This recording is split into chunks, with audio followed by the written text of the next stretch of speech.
اللہ رب العزت کا بے پایاں شکر ہے کہ اس نے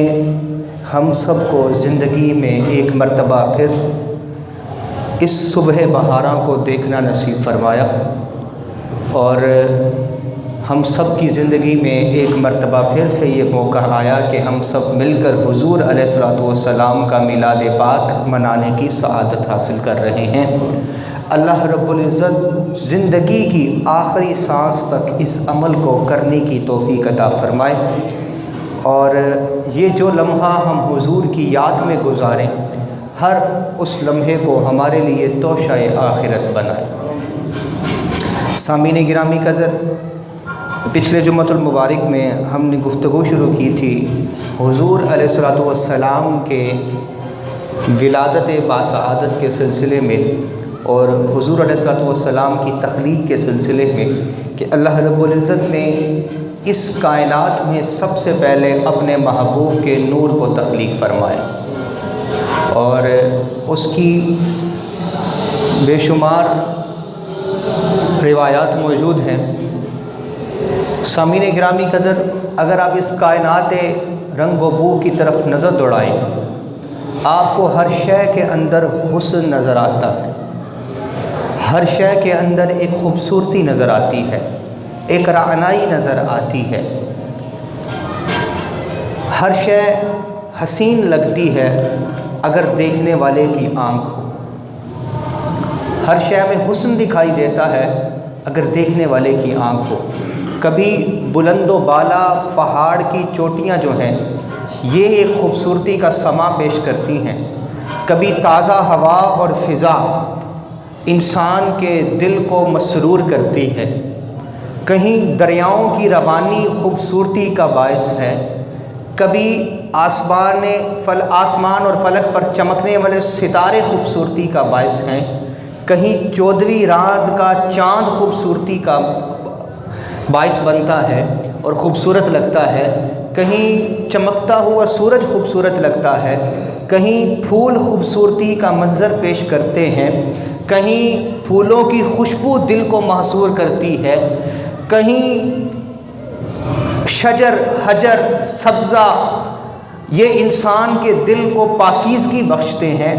یعنی کہ اگر ہم اپنے اطراف میں نظر دوڑائیں تو ہر طرف حسن ہی حسن دکھائی دیتا ہے، لیکن یہ حسن بکھرا ہوا حسن ہے، پھیلا ہوا حسن ہے۔ انسان کے دل کے اندر چاہت پیدا ہوتی ہے کہ کوئی ایک ایسا پیکر ہو، کوئی ایک ایسا نور مجسم ہو، کوئی ایک ایسی جگہ ہو کہ جہاں پر یہ سارے کے سارے نور سمٹ کر اکٹھے ہو جائیں، جس ایک پیکر اتم میں ہم ساری کی ساری خوبصورتی کو ایک دفعہ میں دیکھ لیں، اس ایک مقام پر دیکھ لیں، اور یہ چاہت فقط عام انسان کے دل میں پیدا نہیں ہوتی بلکہ اللہ کے جلیل القدر نبی کے دل میں بھی پیدا ہوتی ہے۔ یہ کائنات کے اندر جتنا رنگ ہے، جتنی خوشبو ہے، جتنے جلوے ہے، جتنی خوبصورتی ہے، جتنا جمال ہے،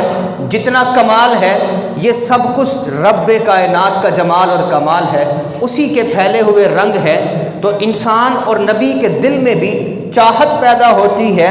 کہ کوئی ایک جگہ تو ایسی ہو جہاں پر اس سارے حسن کو ہم اکٹھا دیکھ لیں۔ آئیے اپنی بصارتوں کو ہم کئی ہزار سال پیچھے لے کر چلتے ہیں، سینا کی وادی کے اندر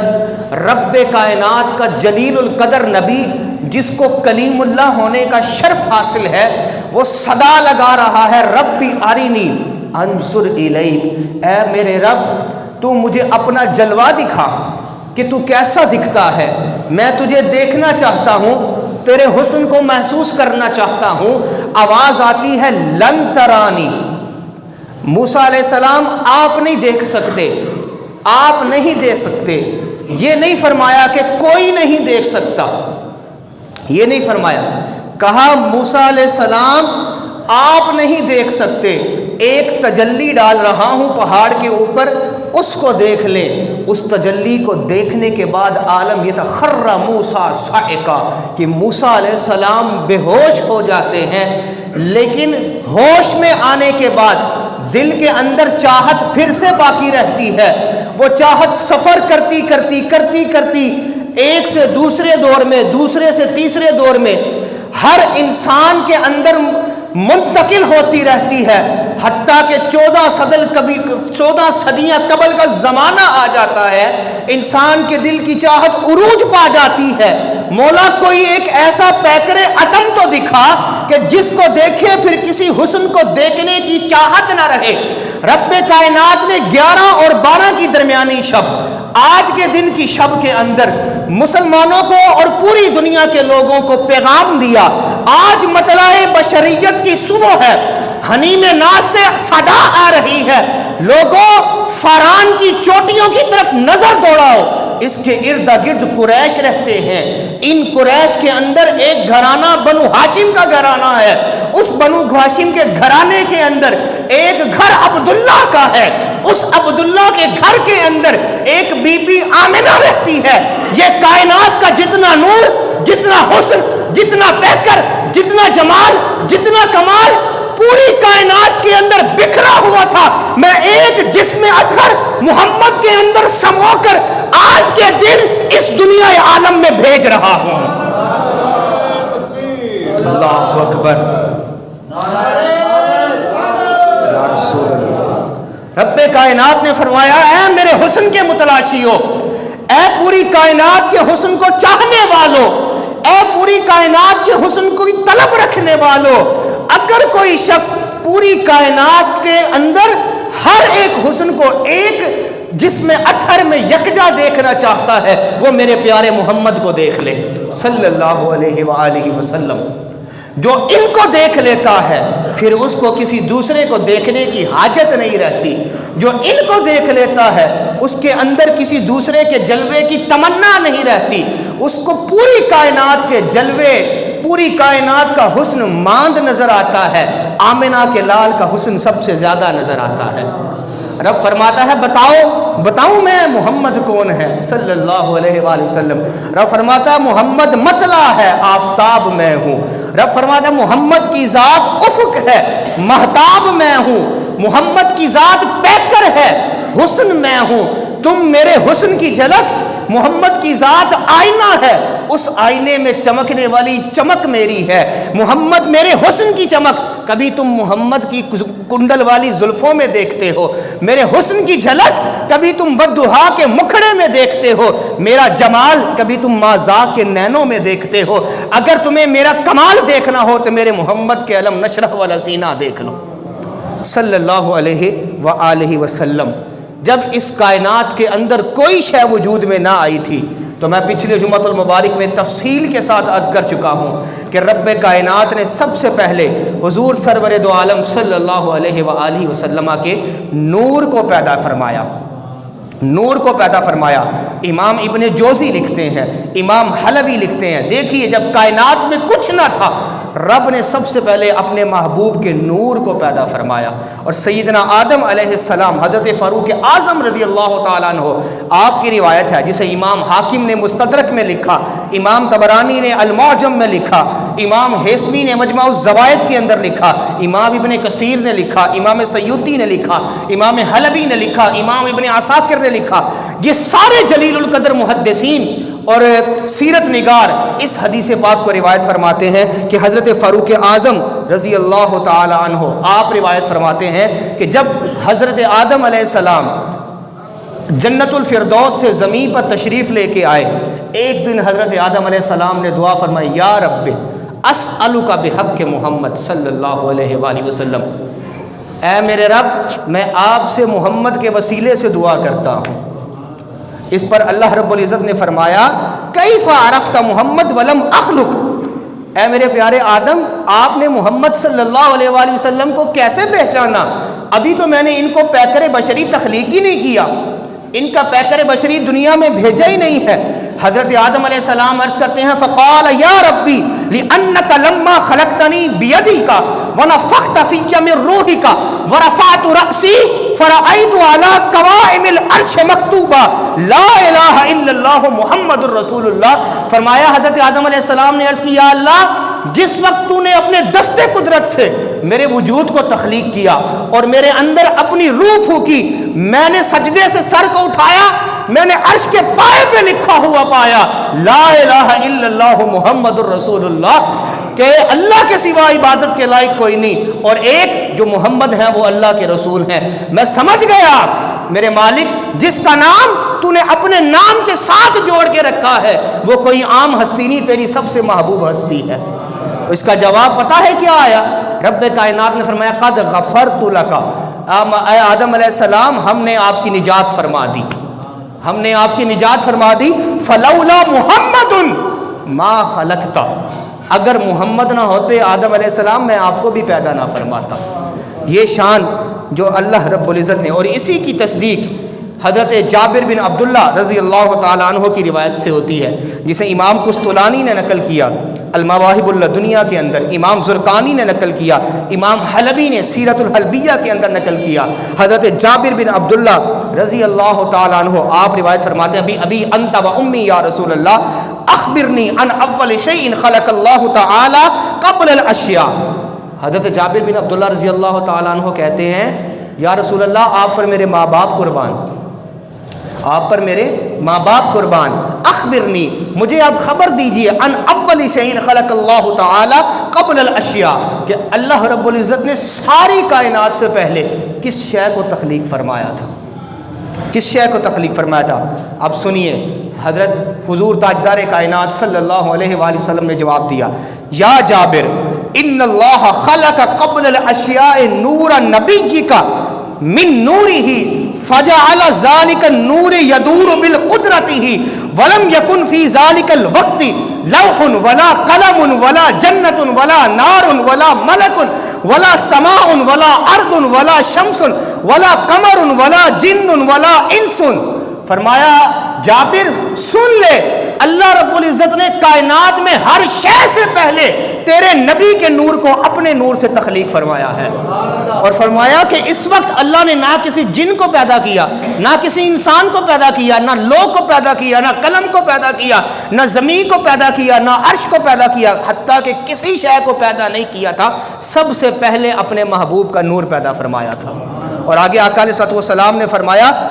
فلما اراد اللہ ان یخلق الخلق، پھر جب اللہ رب العزت نے اس پوری کائنات کو تخلیق کرنے کا ارادہ فرمایا، فرمایا قسم ذالک النور، اس نور محمدی کے 4 حصے کیے، اربعۃ الاجزاء، 4 حصے کیے، فخلق من الجزء الاول قلم الثانی اللوح ومن الثالث العرش، فرمایا کسی سے قلم بنایا، کسی سے لوح بنایا، ایک حصے سے عرش بنایا، اور پھر ایک حصے سے ساری کائنات بنا دی آقا علیہ الصلوۃ والسلام کے نور مبارکہ سے۔ اسی لیے حضرت ابو ہریرہ رضی اللہ تعالیٰ عنہ آپ روایت فرماتے ہیں متا وجبت لک النبوۃ یا رسول اللہ، آپ کے پاس نبوت کب ثابت ہوئی تھی؟ فرمایا کنت نبیا و آدم بین الروح والجسد، میں تب بھی نبی تھا جب آدم علیہ السلام ابھی روح اور جسد کے درمیان میں تھے۔ اور وہ جو نور اللہ رب العزت نے پیدا فرمایا، وہ جو نور پیدا فرمایا تھا پہلے، وہ پھر اور سفر کرتا کرتا، طویل داستان ہے، وقت کے اندر اتنی گنجائش نہیں، وہ سفر کرتا کرتا حضرت آدم علیہ السلام کی پیشانی میں چمکا، حضرت آدم علیہ السلام کی پیشانی میں چمکا۔ اور اب سنیے حضرت آدم علیہ السلام سے وہ نور حضرت حوا علیہ السلام میں منتقل ہوا۔ اب ان کے ہاں جب بھی اولاد ہوتی تھی، جب بھی اولاد پیدا ہوتی تھی، جڑوا بچے پیدا ہوتے تھے۔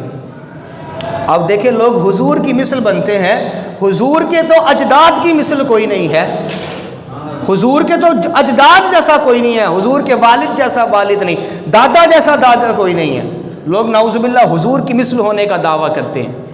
آقا علیہ الصلوۃ والسلام کا نور حضرت آدم علیہ السلام کی پیشانی میں چمکا، ادھر سے حضرت حوا علیہ السلام تک منتقل ہوا۔ اور آگے سنیے ان کے ہاں جب بھی بچوں کی پیدائش ہوتی تھی تو جڑوا بچے پیدا ہوتے تھے، لیکن جب اس بچے نے دنیا میں آنا تھا جس بچے کے ماتھے کے اندر نور محمدی چمکنا تھا، حضرت شیش علیہ السلام، رب نے کہا اس کے اندر میرے پیارے کے نور نے آنا ہے، اس کی تخلیق باقی ساری تخلیقات سے الگ ہوگی۔ حضرت آدم اور حوا علیہ السلام کے سارے بچے جڑوا پیدا ہوتے تھے، لیکن جب حضرت شیش کی ولادت ہوئی تو حضرت شیش کی تنہا ولادت ہوئی، ان کے ساتھ ان کا جڑوا کوئی پیدا نہیں ہوا، کیوں؟ کوئی مثل نہیں ڈھولن دی، حضور کی مثل کوئی نہیں ہے۔ اس لیے آپ کی پیدائش بھی، جو آپ کے اجداد کی پیدائش ہے، وہ بھی باقیوں سے یگانہ تھی، حالانکہ قانون اس وقت جڑوا کی پیدائش کا تھا، لیکن جب حضور کی باری آئی تو رب نے قانون بدل دیا۔ تو وہ پیشانی میں، حضرت شیش علیہ السلام کی پیشانی میں وہ نور محمدی چمکتا رہا، اور حضرت آدم علیہ السلام نے حضرت شیش علیہ السلام کو وصیت فرمائی کہ وہ نور جس کو میں نے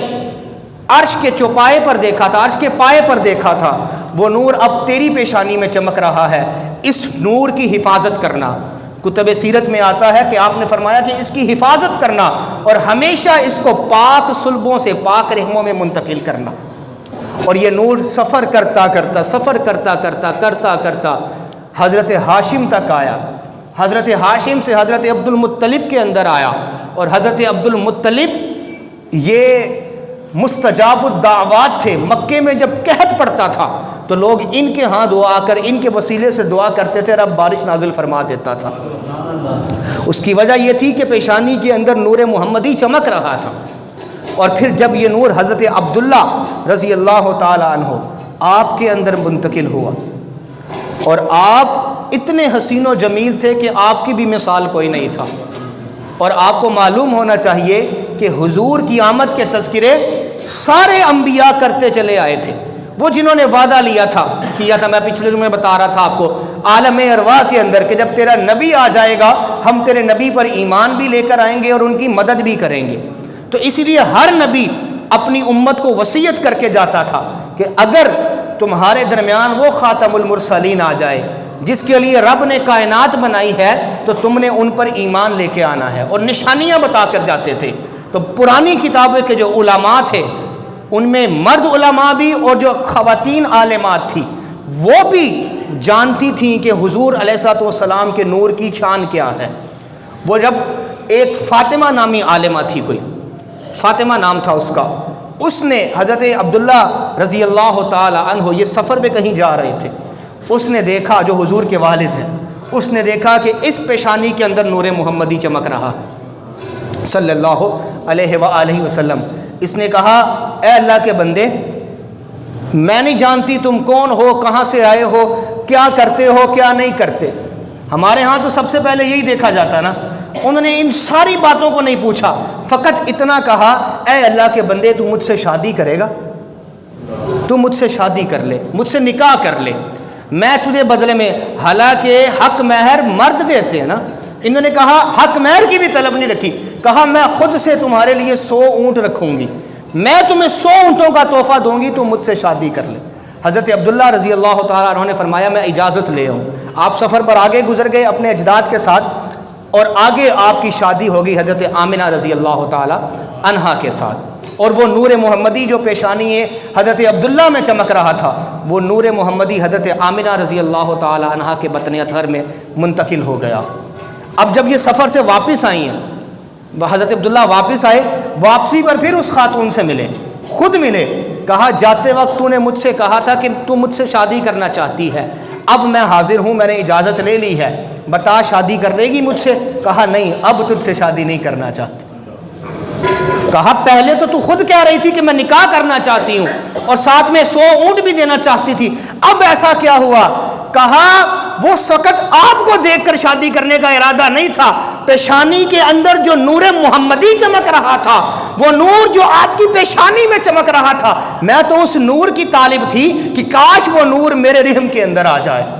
اب وہ نہیں رہا، اب شادی کی بھی حاجت نہیں رہی، وہ مقدر ولی آمنہ لے گئی ہے۔ اور حضرت آمنہ رضی اللہ تعالی عنہا، آپ روایت کرتی ہیں، امام ابن سعد نے طبقات الکبریٰ کے اندر لکھا، امام ابن جوزی جیسے محدث نے بھی اس بات کو لکھا، امام ابن عساکر نے تاریخ دمشق الکبیر کے اندر لکھا، حضرت آمنہ رضی اللہ تعالی عنہا فرماتی ہیں کہ جب میں باردار ہوئی اس دن سے لے کر اور میرے بیٹے کے دنیا میں تشریف لانے تک کوئی ایک دن بھی ایسا نہیں ہوا کہ مجھے جسم کے اندر ذرا سی تکلیف محسوس ہوئی ہو۔ اور آپ فرماتی ہیں، اتانی آتن وانا بین النائم والیقظان هل شعرت انک قد حملت بسید هذه الامه ونبیھا۔ کہا مجھے لوگ آ کر خوشخبریاں سنایا کرتے تھے، غیب سے آوازیں آیا کرتی تھی، میں سنتی تھی، لوگ آ کر کہتے تھے آمنہ کیا تجھے معلوم ہے جو کچھ ماہ کے بعد تیری گود کے اندر جلوہ گر ہونے والا ہے، اللہ نے اس کو اس امت کا سردار اور کل عالم کے لیے نبی بنا کر بھیجا ہے۔ کہا مجھے آوازیں آیا کرتی تھی، اور کہا میں نے ایک دن آواز کو سنا کہ کوئی مجھے کہہ رہا تھا آمنہ جب تیرا بیٹا پیدا ہوگا نا تو اس کا نام محمد رکھنا صلی اللہ علیہ وآلہ وسلم۔ آسمانوں کے اندر اس کا نام احمد آیا ہے، لیکن دنیا کے اندر اس کا نام محمد ہوگا، دنیا کے اندر اس کا نام محمد ہوگا۔ جب 12 ربیع الاول کی رات آئی، وقت گزرتا گیا، 12 ربیع الاول کی رات آتی ہے، حضرت آمنہ رضی اللہ تعالیٰ عنہ، امام حلبی نے سیرت الحلبیہ کے اندر لکھا، امام دہلان نے سیرت النبویہ کے اندر لکھا، حضرت آمنہ رضی اللہ تعالیٰ عنہ فرماتی ہیں کہ جس وقت میرے بیٹے کی پیدائش ہونے والی تھی میں نے دیکھا قبیلہ عبد مناف کی عورتیں، اور اتنی خوبصورت اور لمبے قد والی عورتیں کہ میں نے اس حسن کی عورتیں کبھی دنیا میں دیکھی نہیں تھیں، وہ میرے ارد گرد جمع ہو گئیں۔ 2 عورتیں میرے قریب آئیں، ایک نے کہا آمنہ تو میرے ساتھ ٹیک لگا لے، دوسری نے مجھے ایک ٹھنڈا مشروب پلایا، اور میں نے ویسا مشروب پہلے کبھی زندگی میں نہیں پیا تھا، دودھ سے زیادہ سفید اور شہد سے زیادہ میٹھا وہ مشروب، جب تک میرا دل چاہا میں پیتی رہی۔ میں نے ان سے پوچھا کہ تم دونوں عورتیں کون ہو؟ ان میں سے ایک نے جواب دیا میرا نام آسیہ ہے، وہ جو فرعون کی نیک بیوی تھی، اور دوسرے نے جواب دیا کہ میرا نام مریم ہے، وہ جو حضرت عیسیٰ علیہ السلام کی والدہ ہیں۔ کہا یہ باقی عورتیں کون ہیں جو اتنی خوبصورت ہیں؟ کہا رب کائنات نے جنت سے حوروں کو بھیج دیا ہے، آج دنیا کے اندر وہ مظہر عتم آنے والا ہے، آج دنیا کے اندر وہ میرا محبوب جلوہ گر ہونے والا ہے۔ حضرت ام عثمان فاطمہ بنت عبداللہ رضی اللہ تعالی عنہ آپ فرماتی ہیں کہ جب حضور علیہ السلام کی ولادت ہوئی تو میں سیدہ آمنہ کے قریب تھی، ان کے گھر کے اندر تھی، ان کے کمرے کے اندر تھی۔ جیسے ہی وقت ولادت قریب آیا میں نے دیکھا پہلے پورا کمرہ روشن تھا، پھر میں نے دیکھا پوری کائنات روشن ہو گئی، آسمان کے ستارے زمین پر آ گئے، حتیٰ کہ اتنا قریب آ گئے کہ مجھے پریشانی ہو گئی ایسا نہ ہو کہ ستارے زمین پہ گر جائیں اور زمین تباہ و برباد ہو جائے۔ اللہ نے اس قدر چراغاں کیا اور کہا کہ جس وقت میں نے دیکھا کہ اس پیارے کی ولادت ہوئی ہے، حضرت آمنہ رضی اللہ تعالی عنہ کے جسم اطہر سے نور نکلا، فرماتی ہیں کہ میں نے، حضرت ام عثمان فرماتی ہیں، حضرت ام عثمان میں نے دیکھا اس نور کی روشنی کے اندر مکہ میں بیٹھ کر مجھے شام کے محلات نظر آ رہے تھے،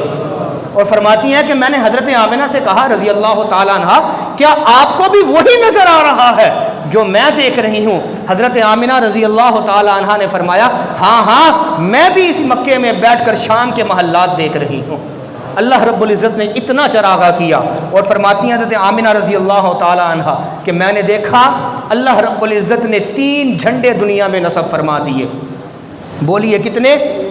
3 جھنڈے نصب فرما دیے۔ کہا ایک جھنڈا مشرق کے اندر تھا، اور دوسرا جھنڈا مغرب کے اندر تھا، اور تیسرا جھنڈا کعبے کی چھت کے اوپر تھا، بیت اللہ کے اوپر تھا۔ اس کے اندر پیغام کیا تھا؟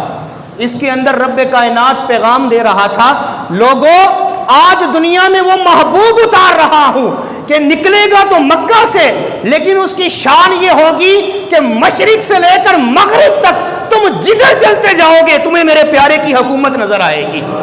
تمہیں میرے پیارے کے چرچے نظر آئیں گے، تمہیں میرے پیارے کی شانیں نظر آئیں گی۔ اور فرماتی ہیں حضرت ام عثمان فاطمہ بنت عبداللہ رضی اللہ تعالی عنہ کہ جس وقت حضور کی ولادت ہوئی تو کچھ دیر کے لیے حضور نظروں سے اوجھل ہو گئے،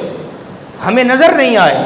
ہم پریشان ہو گئی، حضور کہاں چلے گئے؟ کہا غیب سے آواز آئی، کہا جا رہا تھا یہ پیارا جس سلطنت کا بادشاہ ہے اس کو مشرق کی سیر کروائی جا رہی ہے، اس کو مغرب کی سیر کروائی جا رہی ہے، جہاں جہاں اس کی سلطنت ہوگی رب ان کو ان کی سیر کروا رہا ہے۔ اور آقا علیہ الصلوۃ والسلام جب دنیا میں جلوہ گر ہوئے، کچھ دن گزرے، قبیلہ بنو سعد بن بکر ان کی عورتیں آئیں مکے کے اندر، اپنے اپنے بچے اپنے اپنی شان کے مطابق، کوشش کے مطابق بچے لینے کے لیے۔ اللہ رب العزت نے حضور کو بے مثل و بے مثال رکھا، اللہ نے حضور کی ہر چیز کے لیے ایک خاص شخص کو منتخب کیا، ہر کام کے لیے حضور کے ساتھ مخلص لوگ تھے، مختص لوگ تھے، ہر ایرے غیرے کو اجازت نہیں تھی، تو حضور کی رضائی والدہ بننے کے لیے بھی ایک خاص عورت کا انتخاب کیا گیا، وہ جو قبیلہ بنو سعد میں سب سے کمزور تھی، وہ جو آیا تھا وہ بھی تو یتیموں کا والد تھا نا، بے کسوں کا سہارا تھا نا، وہ غریبوں کا آقا تھا نا، ویسے تو سب کے آقا ہے، لیکن حضور غریبوں سے بڑا پیار کیا کرتے تھے، تو قبیلہ بنو سعد سے حضرت حلیمہ رضی اللہ تعالی عنہا آپ نکلی ہیں، باقی قبیلے کی عورتیں بھی نکلی ہیں، قحط پڑا ہے قبیلے کے اندر، لیکن اس قحط میں بھی آپ کا شمار سب سے غریب عورتوں میں ہوتا تھا، سب سے کمزور عورتوں میں ہوتا تھا، ساری خواتین آئیں، امیروں کے بچے لے گئیں، اور کوئی آتی بھی اس در پر تو ان کو حضور نہ ملتے، کیوں؟ میں نے روایات کے اندر پڑھا ہے کہ حضرت عبد المطلب رضی اللہ تعالی عنہ آپ کو غیب سے آواز آئی تھی، آپ جو حضور کے دادا ہیں، کیونکہ حضور کے والد تو حضور کی ولادت کے وقت دنیا سے پردہ کر چکے تھے، جو آپ کے دادا ہیں ان کو غیب سے آئی تھی کہ بے شک آمنہ امین ہے، امانت دار ہے، نیک ہے، پاک باز ہے، آمنہ نیک ہے، لہٰذا اس کے بیٹے کے لیے بھی جس کو ہم نے منتخب کیا ہے رضائی والدہ بننے کے لیے، اس کا نام حلیمہ سعدیہ ہے، اس کا تعلق بنو سعد سے ہے، اس کے علاوہ کسی کو بھی اس کے بیٹے کو نہیں سونپنا۔ خواتین آتی تھیں چلی جاتی تھیں، کچھ خود چھوڑ کے چلی جاتی تھیں کہ باپ سر پہ نہیں، ہمیں کیا پیسے دے گا، ہمیں کیا مال و دولت دے گا، نادان تھی، جانتی نہیں تھی کائنات کے اندر جتنی دولت ہے اس پیارے کے قدموں کا صدقہ ہے۔ جب حضرت حلیمہ رضی اللہ تعالیٰ عنہ باتیں کرتی چلی آتی ہیں اپنے شوہر کے ساتھ کہ سارے تو لے گئیں، امیر امیر بچے عورتیں لے گئی ہوں گی، ہمارے لیے پیچھے کیا بچا ہوگا، یوں باتیں کرتی کرتی کرتی چوکھٹ محمدی پر آ گئیں، اور حضرت عبد المطلب رضی اللہ تعالیٰ عنہ آپ سے کہا کہ ہے کوئی بچہ جس کی میں پرورش کر لوں؟ کہا تیرا نام کیا ہے؟ عرض کی میرا نام حلیمہ ہے۔ کہاں سے آئی ہو؟ قبیلہ بنو سعد سے آئی ہوں۔ کہا جاؤ اندر بچہ بیٹھا، اندر بچہ موجود ہے، اجازت ہے تمہیں اندر جا کر اس بچے کو اٹھا لو۔ اور حضرت حلیمہ سعدیہ رضی اللہ تعالیٰ عنہ فرماتی جب میں اندر گئی حضور ایک کپڑے کے اندر تھے، حضور کے چہرے اقدس کے اوپر کپڑا ڈھانپا ہوا تھا، کپڑے نے حضور کے چہرے کو ڈھانپا ہوا تھا۔ فرمایا کہ جیسے ہی میں نے کپڑے کو ہٹایا حضور کے چہرے سے اتنا نور نکلا کہ پورے کا پورا کمرہ روشن ہو گیا۔ فرمایا میں نے حضور کو اپنے ہاتھوں پر اٹھایا، میں بوڑھی ہو گئی تھی، سوکھ گئی تھی، لیکن جیسے ہی حضور کو اٹھا کے سینے سے لگایا پھر سے تر و تازہ ہو گئی، پھر سے تر و تازہ ہو گئی۔ اور فرماتی کہ پھر حضرت آمنہ سے مکالمہ ہوا، بات چیت ہوئی، انہوں نے، میں مختصر کر رہا ہوں وقت تقریباً ختم ہو گیا، بات چیت کرتے کرتے بس آپ کہاں سے ہیں، میں کہاں سے ہوں، آپ کا شوہر کون، میرا شوہر، جب مکمل تعارف ہو گیا تو کہتی ہیں آمنہ نے فرمایا، حضرت آمنہ نے فرمایا کہ اس کا والد نہیں ہے، میں تمہیں اتنا مال و دولت نہیں دے سکتی جتنا شاید تم امید کر کے آئی ہو۔ کہا اس بچے کو دیکھ کر کسی مال و دولت کی طلب ہی نہیں رہی، اب بغیر پیسوں کے ان کو پالوں گی۔ حضور کو اٹھایا، حضور کو لے گئی، اور یہ قبیلے کا دستور تھا، مکے کا دستور تھا کہ جب بھی عورتیں مکے سے کسی باہر کی وادی میں عورتوں کو، بچوں کو لے کر جاتی تھیں تو حجر اسود کا بوسہ دلوایا کرتی تھی۔ قاضی ثناء اللہ پانی پتری نے تفسیر مظہری کے اندر لکھا ہے اس بات کو کہ جب حلیمہ سعدیہ رضی اللہ تعالی عنہا نے آقا علیہ الصلوۃ والسلام کو اپنے ہاتھوں پر اٹھایا ہوا تھا اور حرم کعبہ میں داخل ہوئی، حرم کعبہ میں داخل ہوئی تو جو بت تھے حرم کعبہ کے، لات، منات، عزا، یہ سارے کے سارے گر چکے تھے۔ اور جب حضرت حلیمہ سعدیہ رضی اللہ تعالی عنہا نے چاہا کہ وہ حضور کو بوسہ دلوائے حجر اسود کا، فرماتی ہیں کہ قریب تھا کہ حضور بوسہ لیتے، حجر اسود کعبے کی دیوار سن کر لب مصطفیٰ کا بوسہ لینے کے لیے باہر آ گیا، کعبے کی دیوار سے باہر نکل آیا حجر اسود اور حضور کے رخسار کا بوسہ لینے لگا۔ کیوں؟ ہر کوئی جانتا تھا، ہر کوئی جانتا تھا، درخت جانتے تھے، پتھر جانتے تھے، شجر جانتے تھے، حجر جانتے تھے، یہ کعبہ جانتا تھا کہ مجھے اجڑے ہوئے کعبے کو بسانے والا آ گیا ہے، بے کس جانتے تھے کہ ہمارا سہارا آ گیا ہے۔ کعبہ جانتا تھا کہ میری رونقیں جو ماند پڑ گئی ہیں اس رونقوں کو دوبارہ کرنے والا آ گیا ہے۔ ارے حجر اسود جانتا تھا کہ میرا اصلی مقام جو دنیا میں تعارف کروائے گا میرا، وہ کملی والا آج دنیا میں آ گیا ہے۔ وہ بھی خوشی کے اندر کعبے سے نکل کر حضور کا بوسہ لیا کرتا تھا۔ اور حلیمہ سعدیہ رضی اللہ تعالیٰ عنہ، وہ جو خود بھی سب سے غریب تھیں، پہلے ان کی اونٹنی بھی سب سے ماڑی تھی، سب سے کمزور تھی، وہ فرماتی ہیں کہ جس وقت روایات کے اندر آتا ہے حضور ان کی اونٹنی پر تشریف فرما ہوئے، حضور حضرت حلیمہ سعدیہ کی اونٹنی پر جلوہ گر ہوئے، اونٹنی نے شکرانے کے طور پر 3 سجدے کیے، 3 سجدے کیے۔ جو سب سے کمزور تھی اس کے پوست میں گوشت اتر آیا، وہ سب سے طاقتور ہو گئی۔ وہ جو عورتیں امیروں کے بچے لے کر پہلے جا چکی تھیں، وہ بڑی آگے جو نکل چکی تھیں، حلیمہ کی ڈاچی کے اندر اتنی طاقت آ گئی کہ وہ ساری پیچھے رہ گئی، حلیمہ کی اونٹنی آگے چلتی جا رہی ہے، حلیمہ کی ناکہ آگے چلتی جا رہی ہے۔ کسی نے پوچھا حلیمہ اتنی امیر ہو گئی، کوئی نئی اونٹنی لے لی ہے، نئی ناکہ لے لی ہے، نئی سواری لے لی ہے؟ سواری تو نے لگتا ہے بدل لی ہے، پہلے سب سے پیچھے رہ جاتی تھی، اب ساری تجھ سے پیچھے ہیں۔ حلیمہ کہتی ہے نا لوگو، میں نے سواری نہیں بدلی، سواری پہ سوار ہونے والا سوار بدل لیا ہے۔ اب میری سواری کے اوپر کملی والا آ گیا ہے، اب میری سواری سب سے اعلیٰ ہو گئی ہے۔ حلیمہ چلتی جاتی ہیں، کبھی حضرت حارث حضرت حلیمہ کو دیکھتے ہیں، حضرت حلیمہ حضرت حارث کو دیکھتی ہیں، اور کبھی دونوں اس منموہن کو دیکھتے ہیں اور زبان حال سے کہتے ہوں گے، میرا دل کہتا ہے کہ میرے پیارے جیسا اور نہ کوئی، میرے مدنی جیسا اور نہ کوئی، میرے محمد جیسا اور نہ کوئی۔ یہ باتیں کرتے کرتے جب حلیمہ سعدیہ رضی اللہ تعالیٰ عنہ اپنے قبیلے کے اندر پہنچی تو کچھ دن گزرے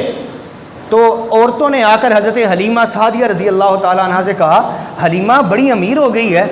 کہا کیا ہوا ہے؟ کہا پہلے تو کچھ وقت کے لیے شام میں چراغ جلایا کرتی تھی، دیے جلایا کرتی تھی، اب پوری رات گزر جاتی ہے، لوگ سوئے ہوئے ہوتے ہیں، حلیمہ تیرے گھر کے چراغ نہیں بجھتے، تیرے پاس اتنی دولت آ گئی، اتنا تیل آ گیا ہے کہ پوری رات چراغ جلائے رکھتی ہے۔ حلیمہ فرماتی ہیں لوگوں سنو، جس دن سے یہ پیارا میرے گھر آیا ہے خدا کی قسم میں نے کبھی دیا جلایا ہی نہیں ہے، میرے گھر میں جو روشنی دیکھتے ہو یہ میرے پیارے محمد کا نور ہوتا ہے۔ یہ آقا علیہ الصلوۃ والسلام۔ اور پھر جب حضور پہلے دن تشریف لائے نا حضرت حلیمہ سعدیہ کے، حضرت حلیمہ سعدیہ کی بکری بھی سوکھی ہوئی تھی، اس میں سے بھی دودھ نہیں نکلتا تھا۔ اس بکری کو ہرا کرنے کے کئی بکریوں کو حضور نے ہرا کیا، لیکن یہ جو بکری تھی یہ بھی سوکھی ہوئی تھی، دودھ نہیں دیتی تھی، بہت کم دودھ دیتی تھی۔ پر جس دن حضور ان کے گھر تشریف لائے نا، حلیمہ سعدیہ نے دودھ دھویا، پہلے برتن کو بھرا، دودھ ابھی بھی باقی تھا، دوسرا بھرا ابھی بھی باقی تھا، اپنے شوہر سے ایک برتن منگواتی جاتی اور دودھ دھوتی جاتی، حتیٰ کہ پورے گھر کے برتن دودھ سے بھر گئے، لیکن بکری کی کھیری کے اندر پھر بھی دودھ موجود تھا۔ لہٰذا لوگوں سنیں، حلیمہ نے حضور کو نہیں پالا، یہ بات ہمیشہ یاد رکھیے گا، اور میرا یہ جملہ آج کے میلاد کے پیغام کے طور پر لے کے جائیے گا کہ حلیمہ نے حضور کو نہیں پالا، بلکہ حضور نے سیدہ حلیمہ رضی اللہ تعالیٰ عنہ کو پالا ہے، حضور نے ان کو پالا ہے۔ اور کیوں نہ پالیں، حضور تو ساری کائنات کو پالنے والے ہیں، حضور کا صدقہ ساری کائنات کھانے والی ہے۔ حضرت عباس رضی اللہ تعالیٰ عنہ حضور کے چچا ہیں، یہ فرماتے ہیں اچھا بچے آتے ہیں نا، آج بھی لوگوں کے گھر بچے پیدا ہوتے ہیں تو ان کے والدین جس کی جو استطاعت ہوتی ہے اپنے مطابق خوشیاں کرتے ہیں، یہ ایک الگ بات، ان بچوں کو تھوڑے کھلونے بھی لا کر دیتے ہیں، وہ بچے کھلونوں سے کھیلتے ہیں، بچوں کے والدین لا کر دیتے ہیں، جس کی جتنی طاقت ہوتی ہے وہ اتنے کھلونے لا کر دیتا ہے۔ لیکن یہ تو رب کا محبوب دنیا میں آیا تھا نا، حضرت عباس رضی اللہ تعالیٰ عنہ، آپ فرماتے ہیں کہ میں جب یہ بات میں بتاتے ہیں، بڑے دیر بعد میں فرماتے ہیں، جب حضور نے اعلان نبوت بھی فرما دیا تھا نا، اس کے بعد روایت کرتے ہیں، کیا پیارے تجھے یاد ہے جب تو بچپن میں بنو سعد کے اندر رہا کرتا تھا، بنو سعد کے اندر رہا کرتا تھا، میں کبھی کبھی تجھے دیکھنے آیا کرتا تھا۔ اب جو روایت ہے نا حضرت عباس کی، ان کو اگر میں اپنے الفاظ میں بیان کروں نا تو حضرت عباس فرماتے ہیں کہ میں کبھی کبھی بنو سعد میں بھتیجے کی زیارت کے لیے جایا کرتا تھا، اس کو دیکھنے جایا کرتا تھا، میرا بھتیجا کیسا ہے، اس کی خبر کے لیے جایا کرتا تھا، تو کبھی رات میں جاتا تو میں دیکھتا قبیلہ بنو سعد کا عجب دستور ہے۔ پوری دنیا کا دستور تو یہ ہے کہ چاند ساکن رہتا ہے، ہمیں سامنے نظر آتا ہے، لیکن کبھی میں قبیلہ بنو سعد میں جاتا ہوں تو میں دیکھتا ہوں کہ چاند کبھی یہاں سے وہاں حرکت کر رہا ہے، کبھی وہاں سے یہاں حرکت کر رہا ہے، کبھی ادھر سے ادھر جا رہا ہے، کبھی ادھر سے ادھر جا رہا ہے۔ میں بڑا پریشان ہوتا تھا کہ قبیلہ بنو سعد کا چاند کیسا ہے، کبھی ادھر جاتا ہے کبھی ادھر جاتا ہے۔ کہتے ابھی اسی پریشانی کے عالم میں تھا کہ یکا یک نظر میری تیری انگلی پر پڑ گئی۔ میں دیکھتا تھا پیارے، جدھر تیری انگلی جاتی تھی چاند ادھر چلا جایا کرتا تھا، جدھر تو اشارہ کیا کرتا تھا چاند ادھر جھک جایا کرتا تھا۔ بچوں، لوگوں کے بچے اپنی شان کے مطابق کھلونوں سے کھیلتے ہیں، رب کا محبوب اپنی شان کے مطابق چاند کو کھلونا بنا کر اس کو کھیلا کرتا تھا۔ اور پھر یہی وجہ ہے بچے جب چاہتے ہیں اپنے کھلونے توڑ بھی دیتے ہیں۔ لوگوں، حضور نے چاند کو کیسے توڑا تھا؟ یہ حضور کا کھلونا تھا، حضور کا کھلونا تھا۔ جب دل کیا حضور نے اس کے دو ٹکڑے فرما کر ایک کو قدموں میں بلا لیا اور ایک کو دور کہیں گرا دیا۔ کیوں؟ چاند تو ہمیشہ سے منتظر رہتا تھا، سورج تو منتظر رہتا تھا، حجر منتظر رہتے تھے۔ حضور علیہ الصلوۃ والسلام کو مسلم شریف کی حدیث میں آتا ہے کہ حضور فرماتے ہیں، علی میں اس پتھر کو جانتا ہوں جو میرے اعلان نبوت سے پہلے بھی مجھے سلام کیا کرتا تھا۔ ارے درخت حضور کو جانتے ہیں، سوکھی ٹہنیاں حضور کو جانتی ہیں، شجر حضور کو جانتے ہیں، حجر حضور کو جانتے ہیں، شمس حضور کو جانتا ہے، قمر حضور کو جانتا ہے، کائنات کی ہر شے حضور کو پہچانتی ہے، اور اس لیے پہچانتی ہے کہ وہ جانتی ہے کہ ہمیں جو کچھ بھی روشنی ملی ہے نور مصطفیٰ کی روشنی ملی ہے۔ اللہ رب العزت کی بارگاہ میں دعا ہے ہمیں بڑھ چڑھ کر حضور کا میلاد منانے کی توفیق عطا فرمائے، حضور کے ساتھ پکی اور سچی محبت عطا فرمائے۔ وما توفیقی الا باللہ۔